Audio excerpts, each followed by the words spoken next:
Want to use the Voice Memos app on your Apple Watch but don't know how? Look no further. By watching this video, you can quickly record important notes anytime, anywhere. In this video, I'll show you how to use the Voice Memos app on your Apple Watch. So without wasting any time, let's get started.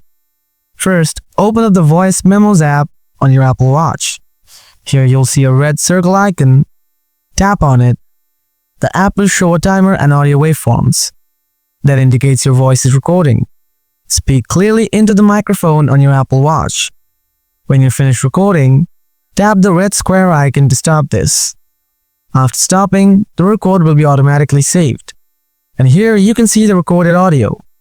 You'll usually see it listed in the Voice Memos app with a default name like the date and time. If you swipe right, you will get a rename button. Tap on it.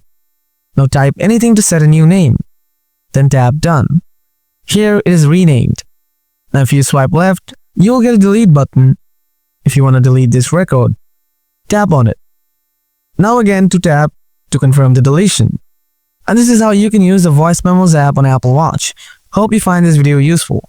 If you have anything to know, feel free to ask in the comment section below. Thanks for watching. See you in another video. Till then, stay tuned. Goodbye for today.